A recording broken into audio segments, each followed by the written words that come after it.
Bati com a cabeça no teto da viatura e senti uma dor na hora, monstro, que em alguns segundos sem conseguir respirar. E eu tive uma compressão medular de cervical. C3, C4, C5 e C6. Ele, cara, eu não sei nem como é que você está andando.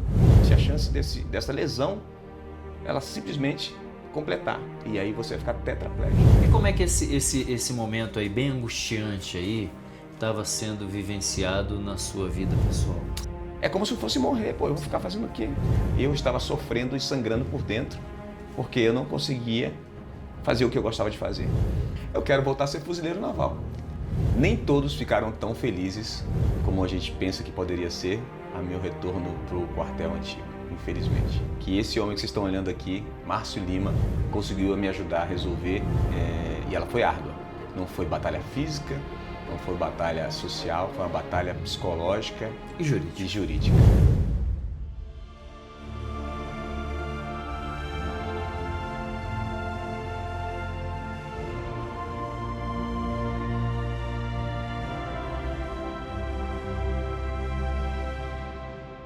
Marcelo Herculano, muito bem-vindo novamente, meu amigo. Eu, depois assistindo um pouco da nossa último bate-papo aqui, onde você me contou sobre qual era a sua maior batalha e a sua trajetória profissional, pessoal, eu me reportei algumas memórias assim e senti enorme vontade da gente conversar sobre algo que você tinha me dito ser talvez a mais íntima das batalhas, né? E me recordei quando você falou que em um determinado trecho da sua caminhada você sofreu um acidente, né? Dentro da sua estrutura de treinamento militar. Conta pra gente um pouco aí disso aí. Primeiro, quero agradecer o convite novamente para estar aqui com você, Márcio. Obrigado, eu me senti honrado. Falei para você que vai ser um sucesso, né, seu projeto, e eu tenho certeza absoluta que vai estar para frente aí. E eu torço para isso porque você merece. Essa história é boa, e inclusive é uma história que remete muita dor, efetivamente, né? Dor física e dor mental, dor psicológica. Porque dali para frente a gente acaba que sofreu muito mais, sofreu além do próprio episódio do acidente, outras coisas importantes aconteceram.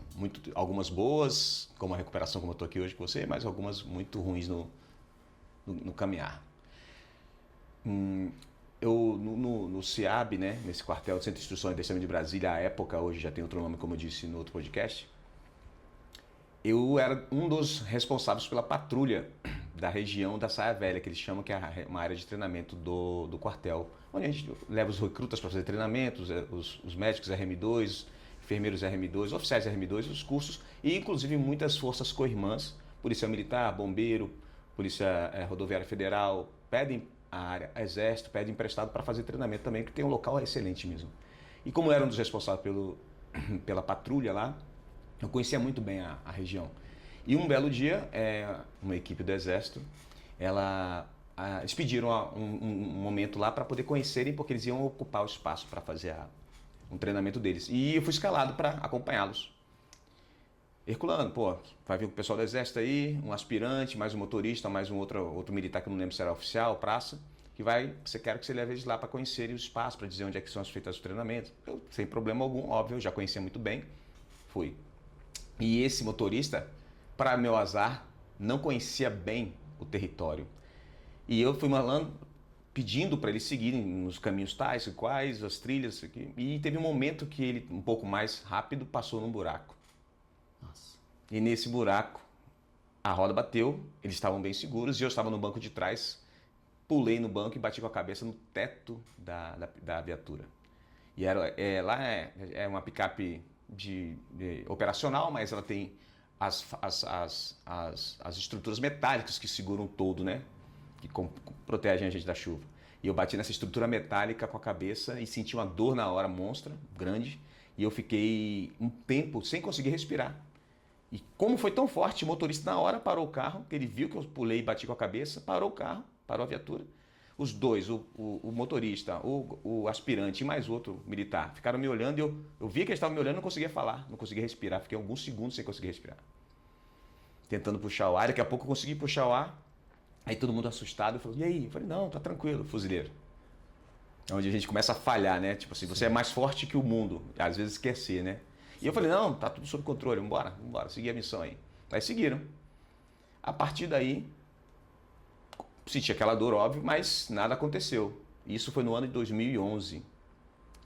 E eu já servia, já era instrutor de recruta, já ministrava curso, inclusive às vezes eu puxava o TFM no quartel, né, fazia parte de educação física com a galera, a própria SRM2, e ficar muito tempo no quartel fazendo atividade física e operacional. E comecei a sentir algumas dores ao longo dos meses, dos dias, dos meses, dos anos, e foi aumentando com o passar do tempo.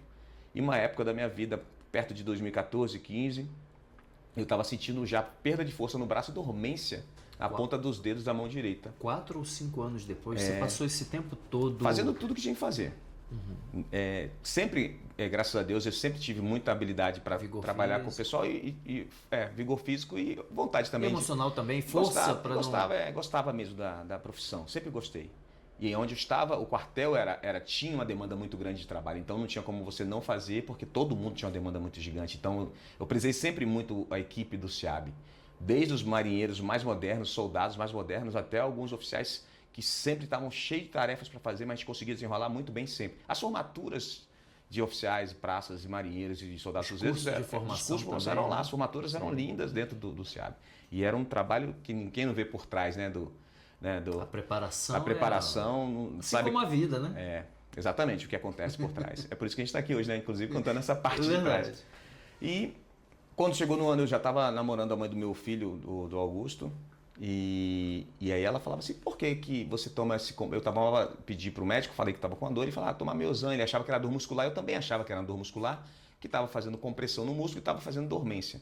A gente tenta sempre minimizar, né? Sublimar um pouquinho, né? E aí o médico passou Miosan, é um comprimido relaxante para descansar, porque eu não estava conseguindo dormir à noite por causa da dor, e eu tomava à noite. Só que ela via eu tomando e eu não conseguia no outro dia, acordava ainda com o efeito do remédio e tinha que ir para o quartel dirigindo. Só que eu morava na Asa Norte e tinha que dirigir quase 40 quilômetros para chegar lá no SEAB, que é em Santa Maria. Então era 40 minutos, 35 minutos dirigindo e eu cochilando no carro. Nossa. E eu ficava preocupado, porque uma vez eu cochilei, que eu perdi assim, balançou o carro, acordei todas as vezes. Aí eu parei de tomar o remédio, com medo de acontecer um acidente, mas que eu voltei às dores, óbvio.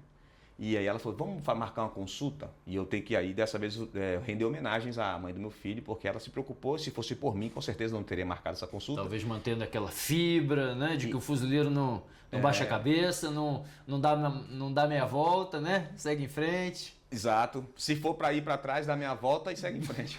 Se for para recuar, né, dá meia volta e segue em frente. E foi engraçado porque eu tinha plena certeza disso. Eu tenho uma resistência muito grande à dor. Sim. Eu não sei, não sei se é bom ou se é ruim, mas eu tenho uma resistência boa à dor. Então, para eu... O limiar é elevado. O limiar é altíssimo. Então, tem pessoas que falam, pô, se eu tivesse sentindo a dor que você sentia, eu nem saía do lugar. E eu me acostumei, eu acho, com a dor. Só que aí eu fui marcar a consulta com esse neurocirurgião no Hospital Naval. E foi um dia normal, trabalhei normalmente, marquei a consulta como era muito, eu não estou me autoelogiando, mas eu sempre fui muito disciplinado, então eu procurava nem marcar consultas. Pouquíssimas vezes eu fui ao dentista, na Marinha, eu vi o cara, eu vou sair 10 horas para ir no dentista, eu não sabia, falei, cara, vai sair no meio do expediente para ir no dentista, será que não dá para fazer uma consulta em outra? Pensava comigo, mas eu nunca fui Caxias, sempre fiz questão, eu que não queria, eu tinha muita coisa para fazer. Tem até uma frase de um imediato que era lá do SEAB que falava assim, só depende de onde a vírgula está. Sempre haverá muito o que fazer. Ou se você colocar vírgula, sempre haverá muito, vírgula, o que fazer. Então, depende só da sua vontade de querer fazer ou não, e você vai arrumar uma desculpa. E eu queria sempre tentar fazer.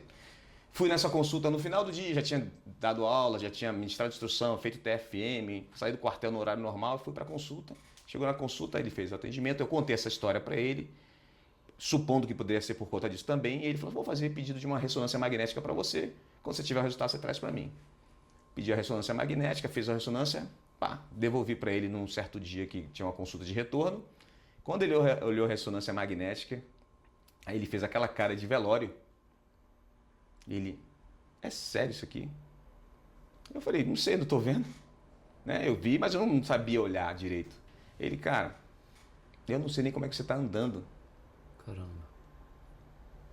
E aí vocês depois podem ver as imagens. A medula estava comprimida, eu tive uma compressão medular, ela foi se agravando ao passo dos anos, acredito eu.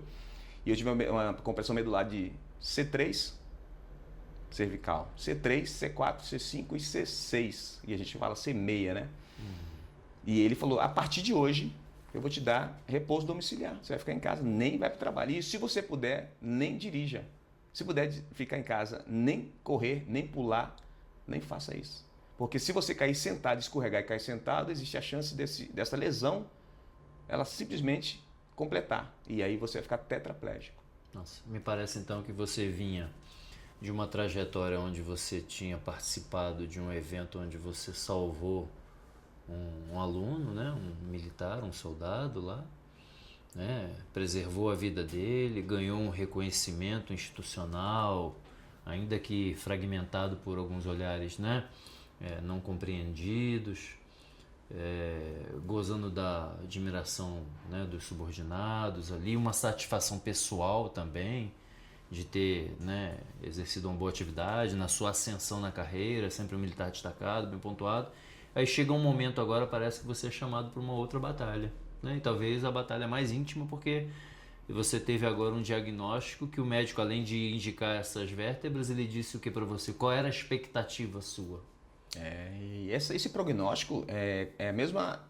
Claro que eu não quero guardar as devidas proporções, mas é como dizer para você, pô, você está com câncer. Claro, por favor, entendam que eu não estou desmerecendo nenhum nem outro, nem uma doença nem outra. O problema é que a recepção da informação para a gente que não está preparado é dolorida. Então, na hora eu falei, não, você está brincando, pô. Tava hoje de manhã fazendo atividade física, como que eu sou corredor, eu sou atleta, eu faço atividade, eu sou instrutor, eu pulo, eu salto, eu corro, né? De uma hora para outra eu vou corro o risco de ter que ficar numa cadeira de rodas. E sem movimentar membros superiores e inferiores, não era só tipo paraplegia. Sim, a tetraplegia, né? Tetraplegia. E aí ele falou, cara, eu tô falando a verdade para você porque é grave. Olha aqui, aí me mostrou as imagens. Quando vocês tiverem oportunidade, vejam. Na hora eu queria chorar, não queria acreditar, negação, né? E aí eu falei, cara, o que eu vou fazer da minha vida, meu Deus do céu? Só que tem um detalhe que eu gosto muito da minha vida também. Isso aí acho que vem de mim também, desde a batalha de garoto de 8 anos de idade, né? Carregando tijolo para minha mãe, areia, como a gente contou. Eu sofro pouco e penso pouco no problema que pode ser pior. Eu penso assim, pô, isso não vai acontecer comigo, Deus não vai deixar. E tenho fé, muita fé. Então, por incrível que pareça, muitas pessoas nem acreditavam, porque eu tive que levar essa dispensa médica no dia seguinte, no quartel.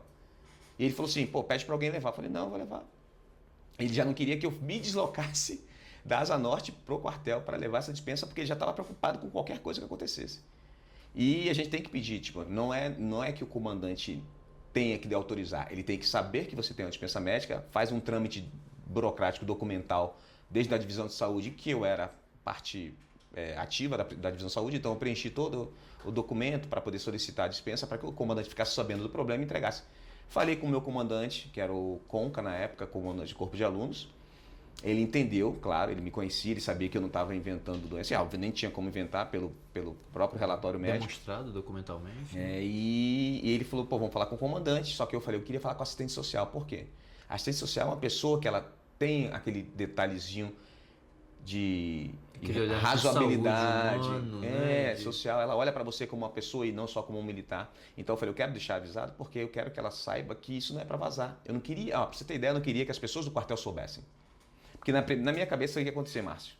Todo mundo ia saber, eu ia começar a ser tratado como se uma taça de cristal. Pô, coitado, pô, do sub, né? Pô, cara, gente boa, aquele papo todo, né? E pra gente que é homem, acho que é até uma coisa, é um defeito, uma qualidade, dependendo de como você olha.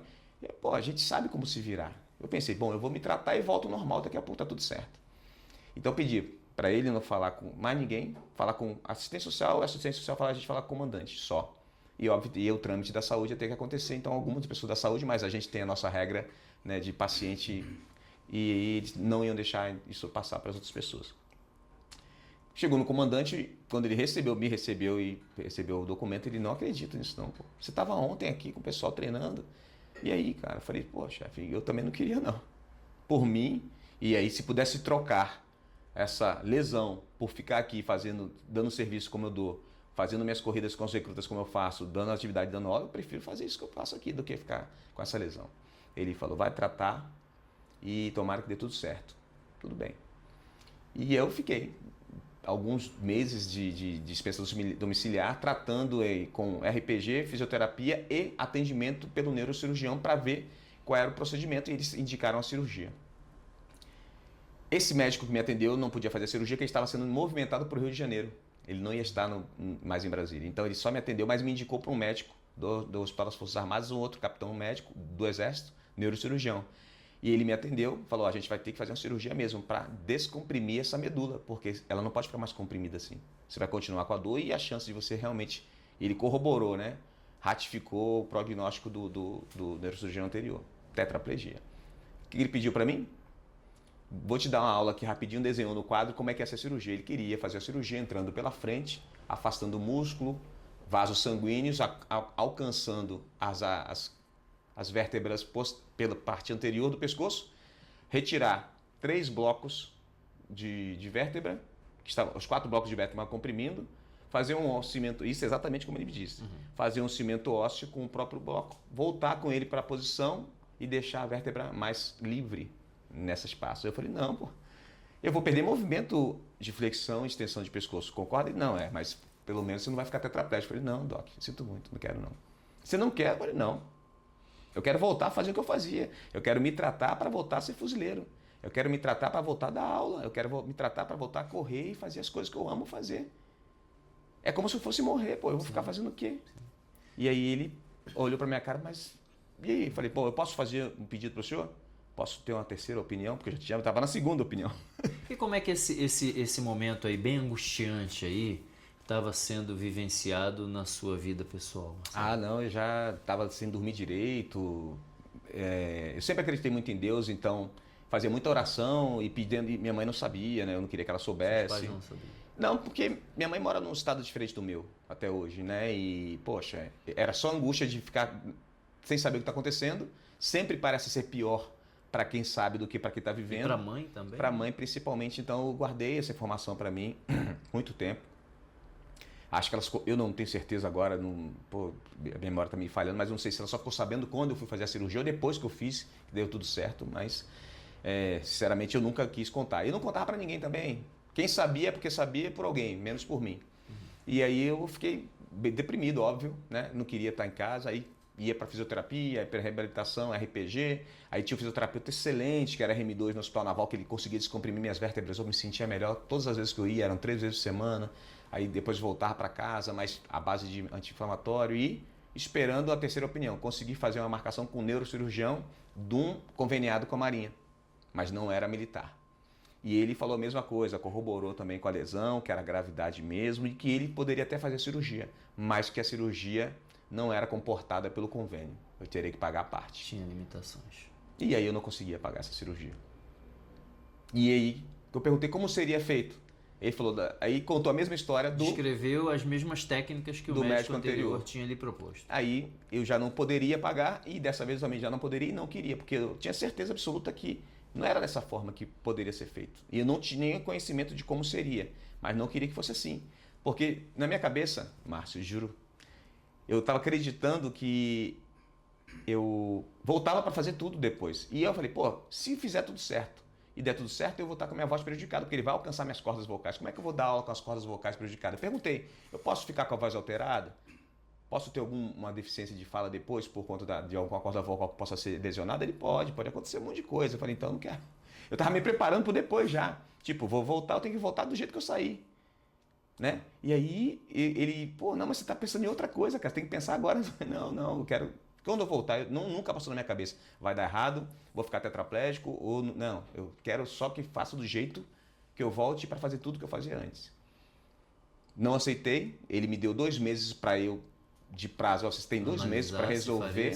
Se você não aceitar em 2 meses, eu também não vou querer fazer mais, que esse risco eu não quero correr com você. Por causa do estado de agravamento ali. Exatamente. Né? E eu não julguei ele, óbvio, porque ele estava no direito dele, porque ele viu a gravidade, mas ele queria fazer rápido. E eu não vou nem levar em mérito que se ele só queria fazer a cirurgia também, pelo caso, né? Porque a gente gosta muito de resolver casos complicados, né?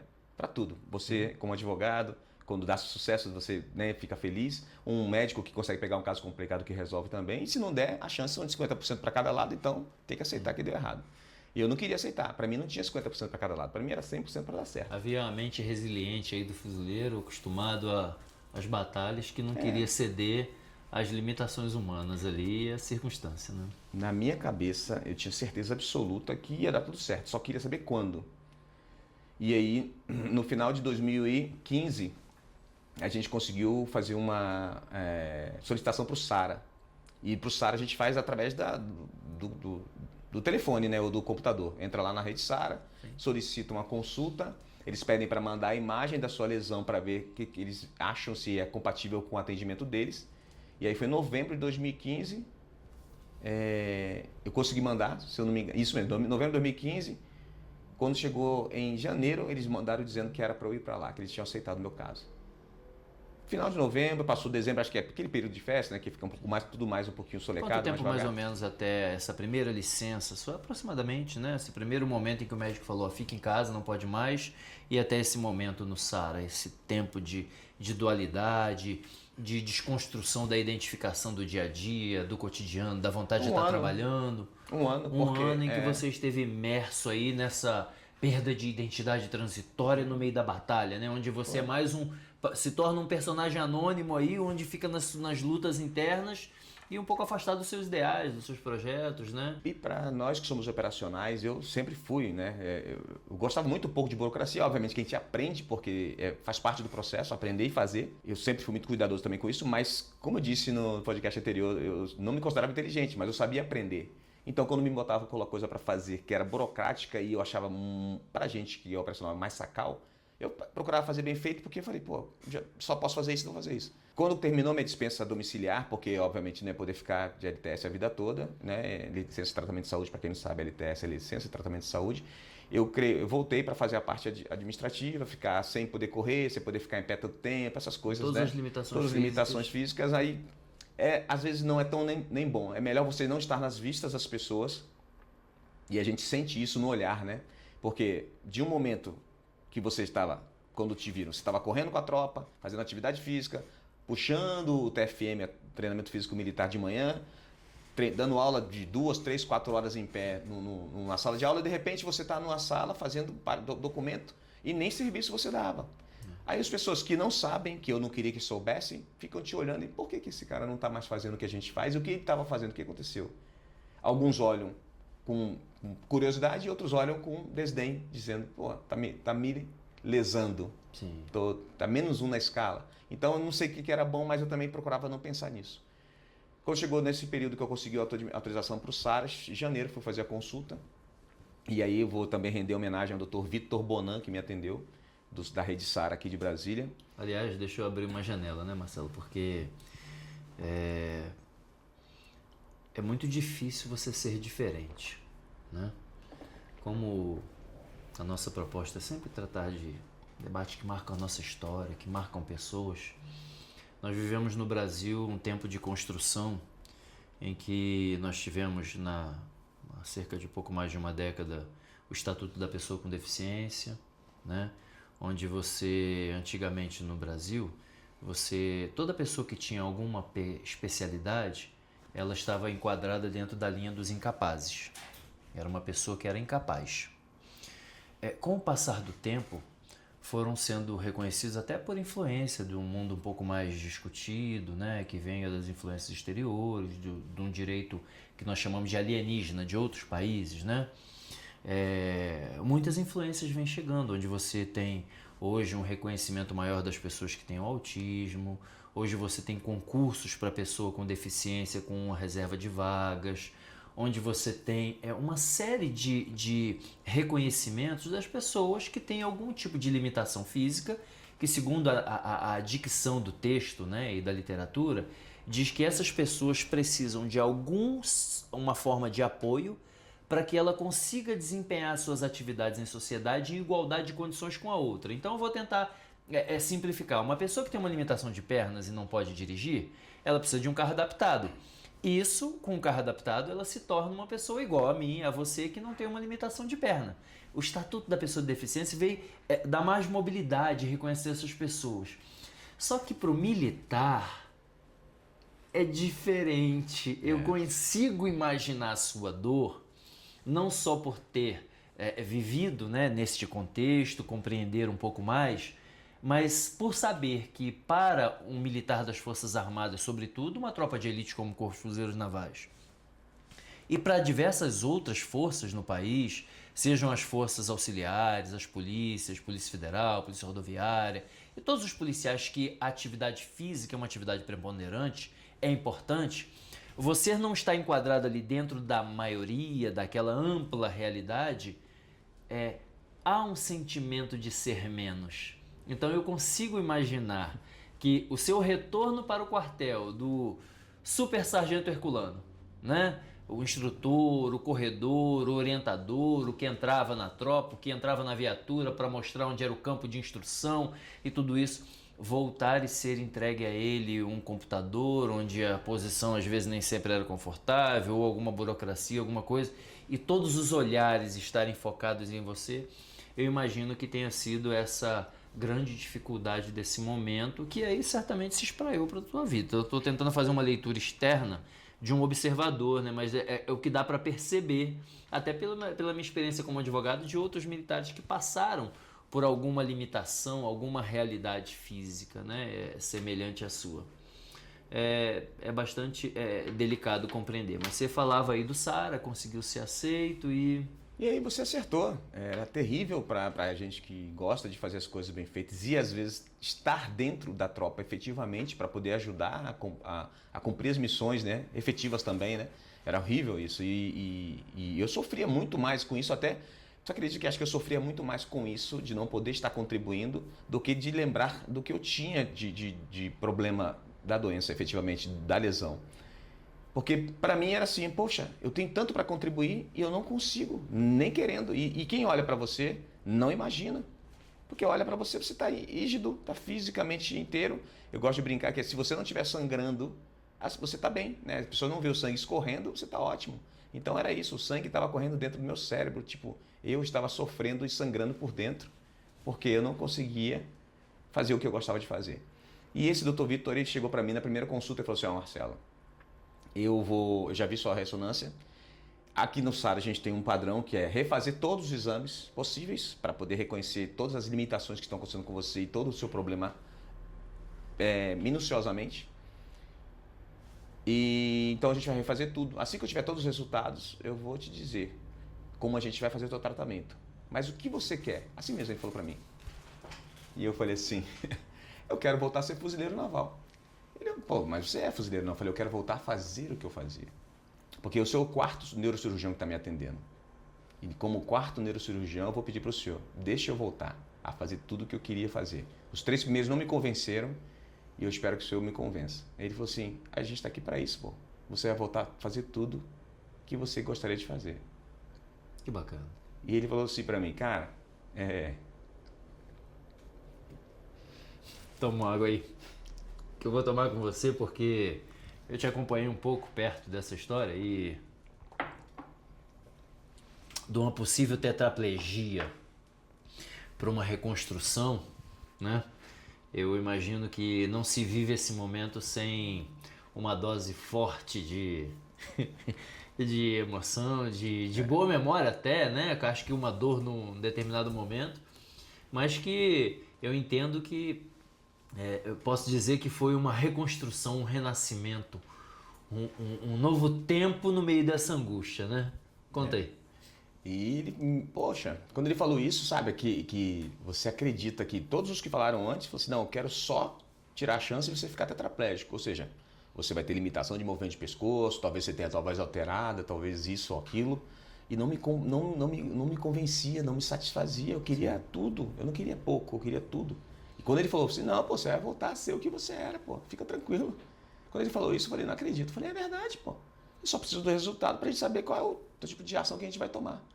Eu saí daquele dia de lá, parecia que eu já tinha feito a cirurgia. Bacana.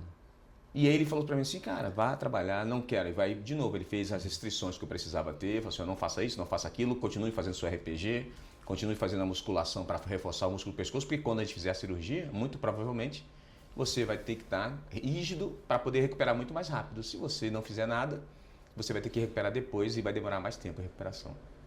E aí continuei fazendo. Fui transferido para o Hospital Naval de Brasília por conta da minha lesão e como eu não estava podendo já cumpri as missões que deveria no quartel, me transferiram para o Hospital Naval e eu fui muito bem recebido. E minha sorte, né? Acho que sempre Deus está do lado falando assim, tá tudo certo, é isso aí. Era um neurocirurgião, diretor do hospital. Que bacana. Dr. Nestor, na época. Sim. E ele falou, cara, fica tranquilo, todo mundo aqui te conhece, sabe que você é um excelente profissional. Eu já tinha ministrado curso para alguns profissionais que estavam trabalhando lá, porque eles se formam no SEAB para ir para lá, principalmente médicos, enfermeiros e os RM2. Então todos me acolheram como se eu fosse mais um profissional sem nenhum tipo de celeuma, sem nenhum tipo de mimimi, sabe aquela... Ai, vamos, né? Não, ele, ó, Herculano, só não quero que você faça demais. Faça o que você pode fazer, porque aqui no hospital eu sei que você pode contribuir muito bem com a gente. E eu me senti grande de novo, sabe? Senti útil de novo. E aí trabalhei até o período, tirei minhas férias, ainda consegui viajar, fui para Miami nesse ano, antes da cirurgia. O médico falou assim, você tem uma viagem marcada, eu sei, então vou marcar a cirurgia para depois, para você ir para sua viagem. Fui para Miami, não anda. Aí ele falou assim, não ande naqueles brinquedos, os parques, os né? parques aqui. Pô, vai lá, fica sentadinho, tranquilo, passeio. Eu, não, pode deixar comigo. E fui para Miami, voltei de viagem, cirurgia, setembro de 2016. Pronto. Me parece que aí nesse tempo, né, você falando da sua vinda para o hospital e do médico,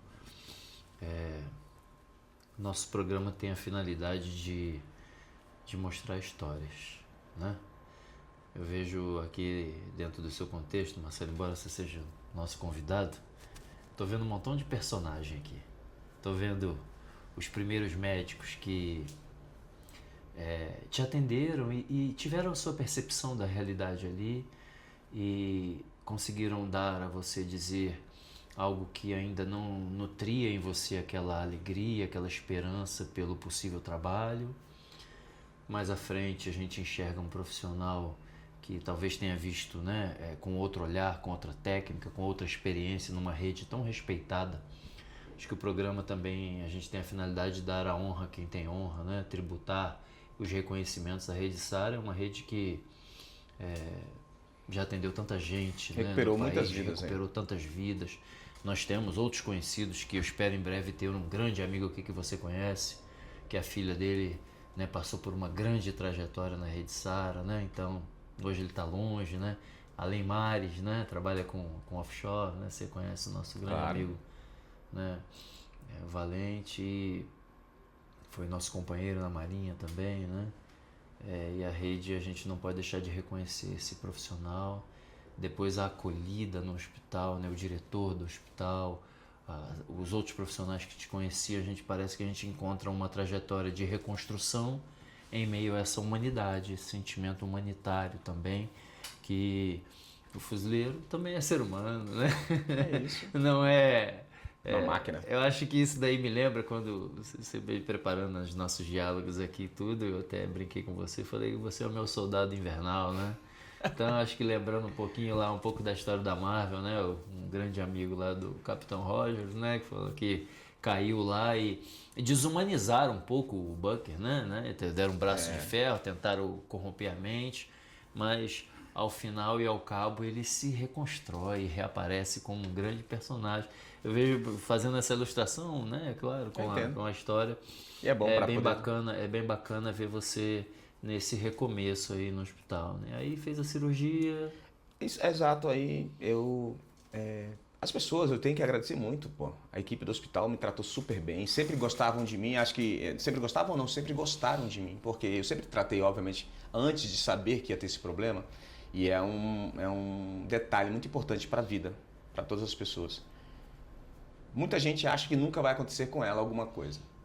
E por conta disso, muitas pessoas não tratam as outras pessoas da forma que deveria e como gostariam de ser tratadas, porque acham que não vão precisar nunca de ninguém. E a gente sempre um dia vai precisar de alguém. A gente não anda nessa caminhada terrena sozinho nunca.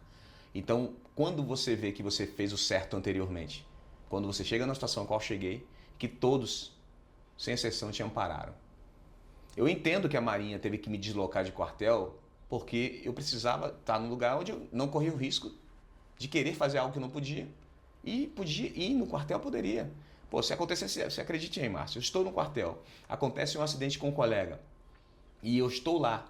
Você acha que eu não ia correr para poder atender ele? Você acha que eu não ia tentar colocar, ajudar, se fosse uma coisa grave, eu sabendo que Por mais que eu tivesse com a lesão, eu estava lá trabalhando. Você acha que eu ia ficar olhando? Sim. Não ia, pô. E talvez colocasse em risco vocês dois, né? Exato. Então, eles fizeram certo no momento correto. Me transferiram para o hospital, porque era um local mais administrativo, com potencial menor de risco de operacionalidade falando, de ter um acidente com um soldado, com um sargento, com um cabo, ou até num treinamento, e eu querer me meter, porque é muito mais forte que a gente isso, né?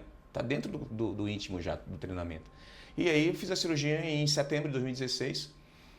Segundo o Dr. Vitor Bonan, acho que durou umas 5, 6 horas a cirurgia. Ele falou, você me deu um trabalho do caramba, cara.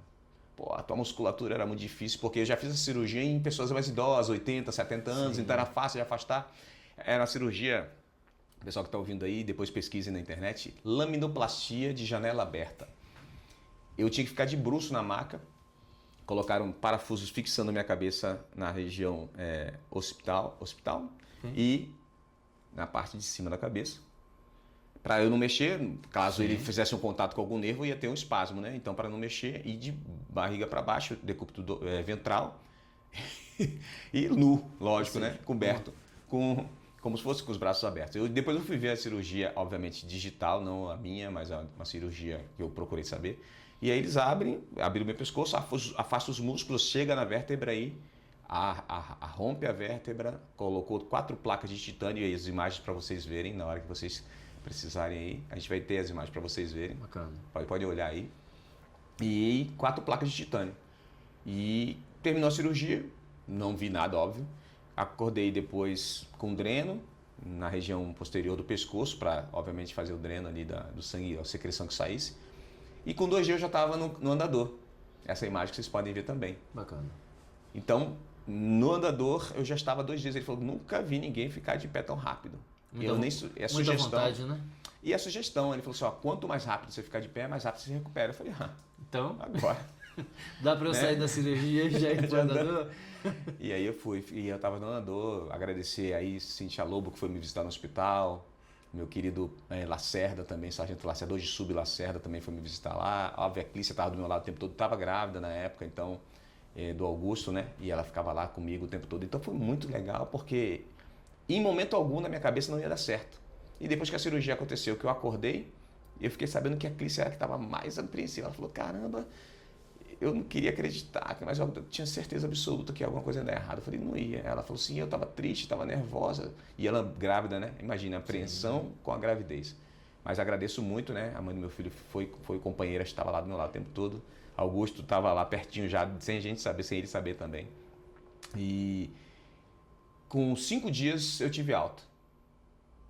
Tive um probleminha lá com ácido úrico, não sei por que aconteceu, eu descobri, foi bom que hoje eu trato ácido úrico também, mas isso não vem ao caso, e aí 5 dias. Setembro de 2016, estava de alta, fui para o Hospital Naval, outubro, novembro, dezembro de convalescença da cirurgia, voltei para trabalhar de novo no hospital, novembro, já com restrições, mas já podendo trabalhar administrativamente, e dezembro teve férias, e aí eu acabei acompanhando a rotina do hospital mais sossegada, mais tranquila. Quando eu cheguei em fevereiro, uma mensagem determinando que eu voltasse para o quartel que eu servia, porque eles souberam que eu recebi alta das minhas convalescências e tinha que voltar para o quartel que eu trabalhava, ao qual eles tinham me transferido anterior. Antes do seu declínio. Exato. Mas você ainda não estava reabilitado, né, Marcelo? Embora você já tivesse recebido alta e já com a cirurgia numa fase de recuperação, não dá para pensar que uma neurocirurgia dessa te coloque 100% no seu estado antecedente logo nesse imediato, né? E foi muito rápido, né? Eu tinha chegado à convalescência no final do ano. Obviamente que a mensagem circula pelo quartel e ela é praticamente uma mensagem ostensiva. Uhum. E eu devo acreditar que ficaram sabendo e falaram, bom, a gente mandou ele para se recuperar, recuperou, volta. Só que na cabeça do leigo que não entende da saúde, a alta hospitalar e a alta ainda não é plena capacidade. Né? Não é plena capacidade. E eu fiquei muito preocupado porque falei, caramba, quando eu estava precisando do tratamento, eles me tiraram do quartel porque eu não conseguiria cumprir as missões. Eu vou voltar sem conseguir cumprir as missões. Será que agora vão me colocar em tudo? Embora eu queira, eu sei que eu corro riscos. Eu fiquei ansioso 2 vezes. Primeiro, eu não conseguia fazer antes porque eu estava doente. E não poderia fazer depois para me recuperar plenamente. O que eles vão me pedir que eu vou dizer não e que eles vão aceitar que eu diga não? Então você chega de volta nesse contexto. Quanto tempo mais você precisou para... Hoje você se considera 100%? Eu me considero 100% no quesito da lesão. Porque, obviamente, era o que me preocupava. Você faz tudo, malha braços, corre, nada. É claro que você não tem mais os 18 anos quando ingressou na carreira, né? Exato, a gente tem a idade, né? Hoje eu tenho 54 anos, mas no período, naquela época, 2017, bota aí 25 menos 17, né? Menos 7, 25 menos 7, tinha 54 menos 7, 47. Então eu já estava perto, inclusive, de ir para a reserva. Faltava quanto tempo? Faltavam 2 anos. 2 anos. Né? E 2017, 2019 eu ia embora já. Então, Márcio, só para você lembrar, eu queria ficar ótimo. Era a minha pretensão, era o que eu dizia para os médicos, era o que eu dizia para todo mundo.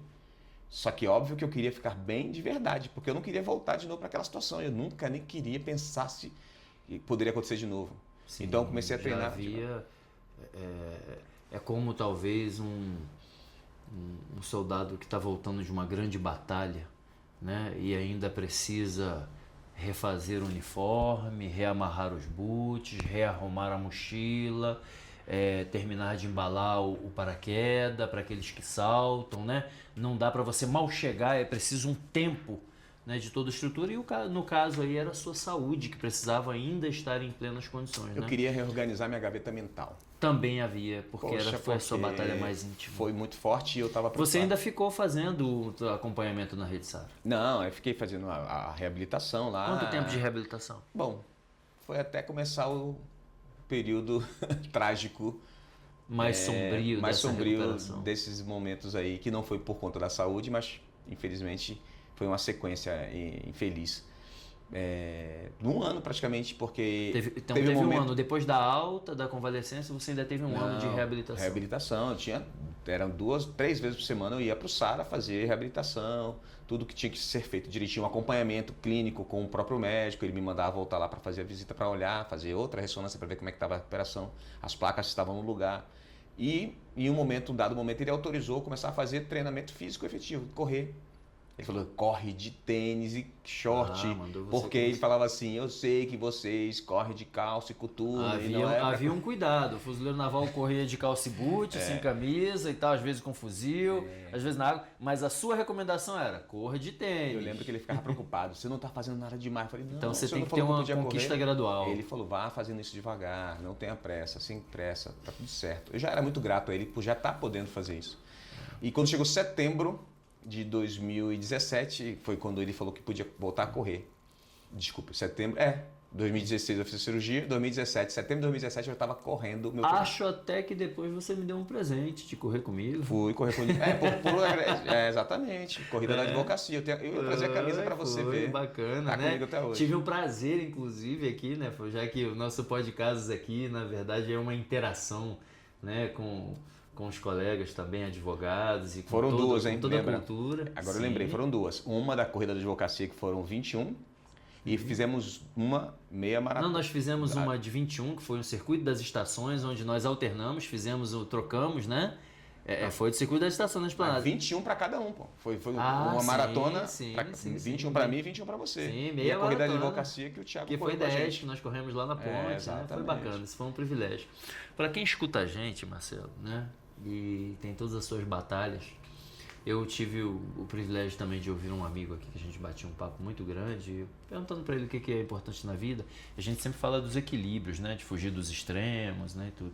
Ele falou assim, Márcio, mas como ele é muito cientista, muito inteligente, ele falou assim, Márcio, o equilíbrio é uma palavra que eu entendo de um modo diferente, porque o equilíbrio me parece que é muito estático, e o estatismo gera a ideia de que você morreu, parou, né, tal, talvez até pensando... A mediocridade, né? Ele fala assim, na verdade, eu entendo que o equilíbrio é uma homeostase, né? Então você precisa ter as oscilações da vida, os picos, os altos e os baixos, etc e tal.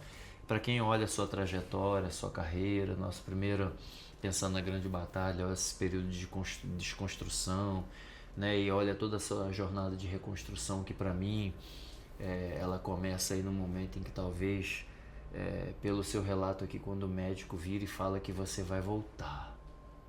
Me parece que é esse destaque. Essa injeção de ânimo, né? Que foi mesmo. Parece que ali é meio que um renascimento, né? E tal. Eu disse isso para você. Com a segurança que ele deu para mim. Essa resiliência, isso é inspirador e tudo.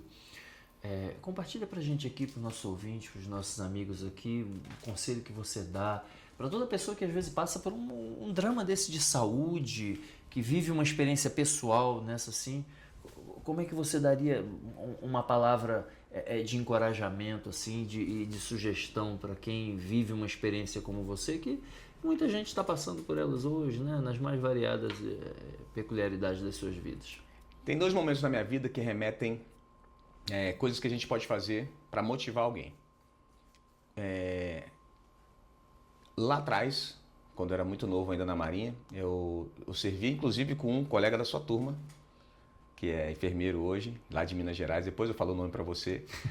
E a gente era colega de armário, um armário do lado do outro. E isso era muito tempo atrás, mais de 20 anos, acho que a gente estava com menos de 10 anos de Marinha. Ele falou para mim assim: Herculano, por que eu não vejo você? Não, ele falou: você tá com dinheiro, né, cara? Tá rico. Você só vive sorrindo.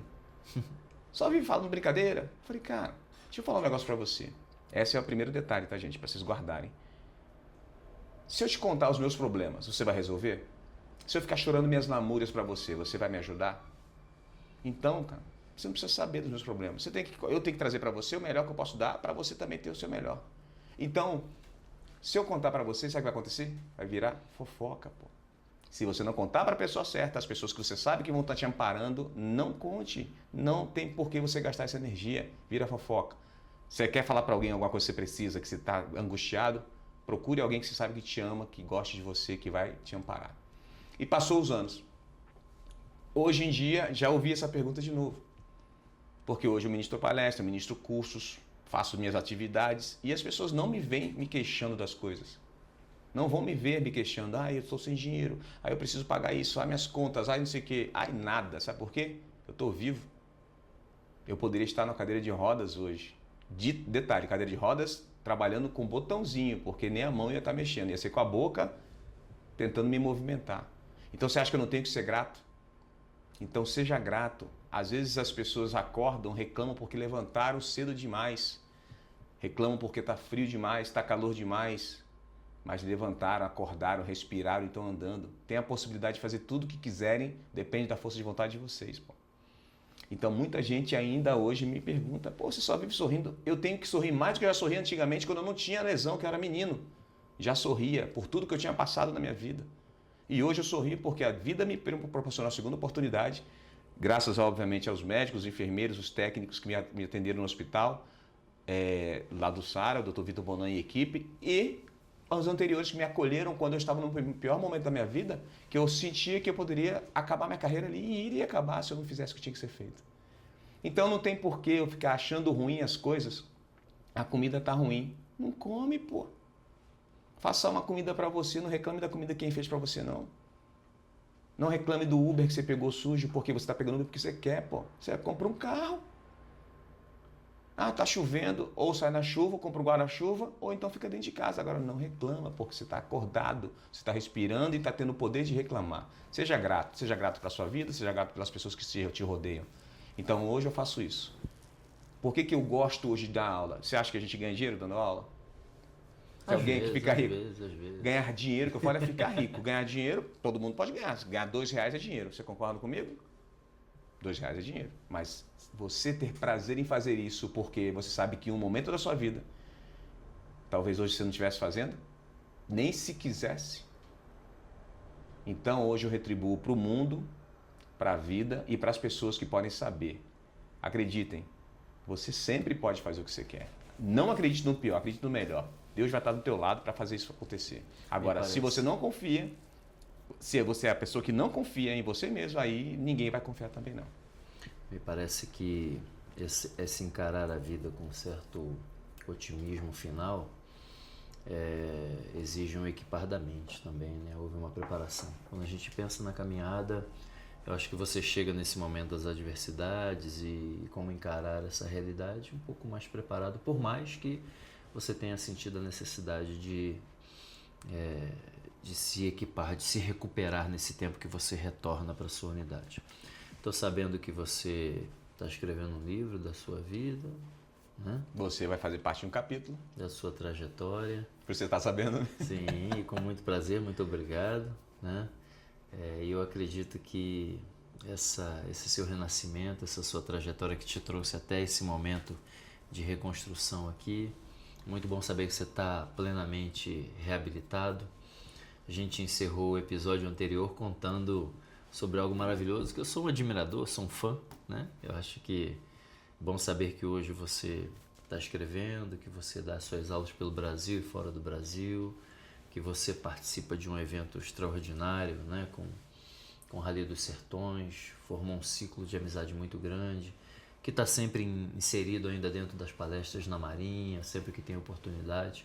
Para mim, sempre uma honra, né, ter você aqui, entender essa sua reconstrução, sua trajetória, e a gente espera no próximo capítulo contar o desfecho dessa trajetória, até que você passasse para a reserva, né? Fosse transferido para a reserva, onde você começou uma nova jornada. Exato. Uma nova trajetória. Essa história é a que vocês podem ver talvez no terceiro encontro que a gente possa fazer. Nem todos ficaram tão felizes como a gente pensa que poderia ser a meu retorno para o quartel antigo, infelizmente. E aí foi uma luta, uma batalha que esse homem que vocês estão olhando aqui, Márcio Lima, conseguiu me ajudar a resolver, e ela foi árdua. Não foi batalha física, não foi batalha social, foi uma batalha psicológica e jurídica. Próximo episódio. Obrigado, Márcio. Prazer, muito obrigado. Se essa história mexeu com você, é porque vidas tocam outras vidas, assim como o direito é intrínseco à sociedade, a sociedade é o direito. Compartilhe com quem você acha que vai ser legal.